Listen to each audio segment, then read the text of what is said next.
In the years leading up to World War II, the New York metro area's huge German and Italian communities made it a hotbed for homegrown supporters of Hitler and Mussolini. The German American Bund, the largest pro-Nazi organization in America, had its national headquarters on the Upper East Side of Manhattan. Bundists marched down Manhattan streets in pseudo-Nazi outfits, with large crowds lining the sidewalks, both cheering and jeering. They held large rallies, like the infamous one that filled Madison Square Garden in 1939. Bund members and their families even had a summer camp of their own, Camp Siegfried. It was 60 miles out of Manhattan on Long Island, near the village of Yaphank in Suffolk County. It surrounded a small lake with adult cabins on one shore and cabins for youth on the other. There was also an area of Yaphank that was developed into an exclusive little German village called German Gardens, with cottages sold to people of good German heritage only. There were swastikas inlaid in stone over some of the front doors, and street signs bore the names of Hitler, Goering, and Goebbels. The Long Island Railroad actually offered a weekly Camp Siegfried special, which left Penn Station at 8 a.m. on Sunday, carrying as many as 1,500 jolly Bundists. At Yaphank's little whistle-stop station, fellow Bundists lined up and greeted them with the stiff-arm salute and an oompa band. Then they marched along Yaphank's main street to the camp, swastikas and American flags snapping. Women dressed like the St. Pauli girl greeted them again at the camp entrance, where a flower garden featured yet another swastika, 15 feet wide, of salvia and trimmed box hedge. Some of what went on at Camp Siegfried looked like harmless summer fun. Wiener roasts, archery, swimming, hiking. Oktoberfest was celebrated with much beer and sausages and the singing of old songs. But there were those swastikas everywhere, and open Nazi propagandizing, and vendors hawking Nazi and anti-Semitic books.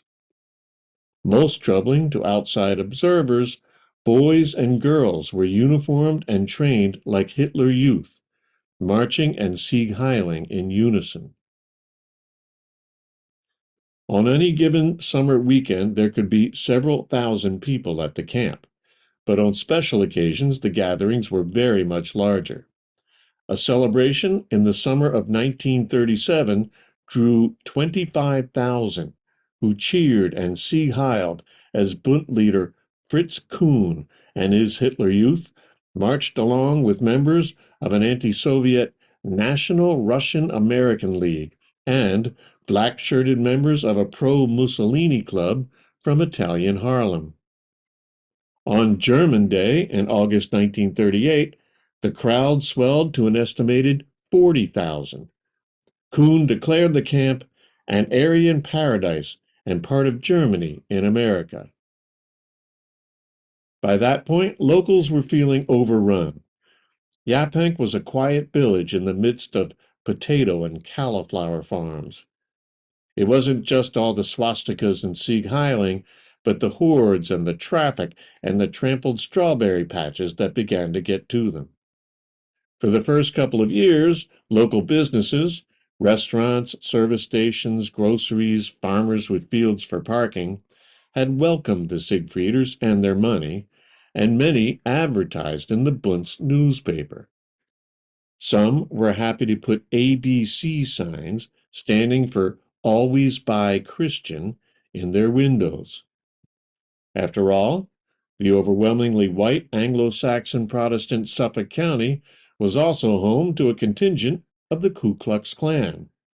A KKK group met in Yaphank's Presbyterian Church. The backlash came in 1938, when the state of New York charged camp founders with forcing Siegfrieders to swear an oath of allegiance to Adolf Hitler, which was illegal for American citizens to do. Despite thin evidence, a jury found them guilty. A large fine was levied against the camp, and the property was eventually seized. Fritz Kuhn was arrested the following year and spent the war years in prison. The Bund broke up. Yet Camp Siegfried would go on to a long and curious second life. In 1957, it reopened as Siegfried Park.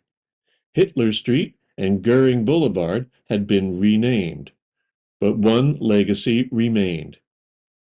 They continued to sell German garden homes only to people of good German heritage. They would do so until a federal discrimination lawsuit forced them to abandon the policy. But that was not until 2016.